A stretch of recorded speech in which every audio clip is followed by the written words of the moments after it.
Welcome back to another video. Today we're going to be talking about the thing everybody talks about, the 5 biggest mistakes I made financially after turning 18. I'm not here to waste you guys' time, so let's get right into it. And of course, as these 5 progress, they are going to get increasingly more niche. Starting with our number 1 spot is not opening a credit card right away. I know everybody says this, but at the end of the day, some people it doesn't really matter for as long as you have your parents who have a good credit score as well. For example, I just bought a Tesla, and if it weren't for my mom having a great credit score co-signing off on the loan, I would not have gotten as low of an APR as I did. And when you start at such a low age, you can just put a little bit on your credit card, maybe each time you get gas after college or something, go out to eat with your friends, just as long as you're keeping it below that 30% threshold and then paying it off in full, that is going to do wonders for your credit score in the future. The next thing you absolutely need to be doing as soon as you turn 18 is opening up a Roth IRA. For anyone who doesn't know, a Roth IRA is an untaxed retirement account.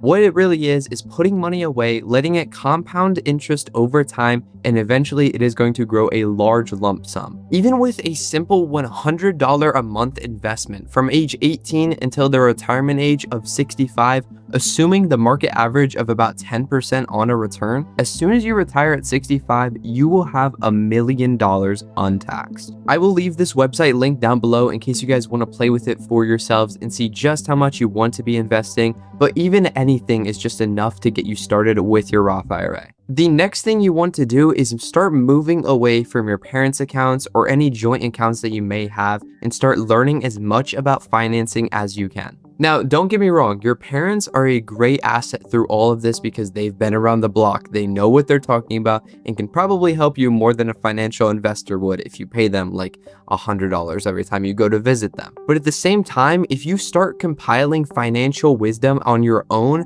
eventually you'll get to a point where you don't need to call your mom about how to file your taxes. The most important thing with this step is starting something like a high yield savings account where you can put your emergency fund into and it can compound interest over time. It's not going to be a lot, anywhere from a 3 to 4% APY is very good on one of these, but still, it's something to get you started and move you away from those joint accounts. An important thing to know with starting these single file accounts, as long as you have a small buffer, whether it be $100 or $1,000, anything that can keep you a little mini cushion from whatever life throws at you. And while you're doing this on your own, it's important to get out there and learn about how investing works, stocks work, ETFs, anything like that. Your Roth IRA is already going to be teaching you a lot, but when you actually start learning about stocks, you start to understand how people who retire with $2 million never have to worry ever again and set their kids up for life as well. There's a misconception that you need millions upon millions of dollars to build generational wealth, but the more you learn about money and investing at an early age, the more you realize that as long as you're putting away just a little bit every single time you get your paycheck,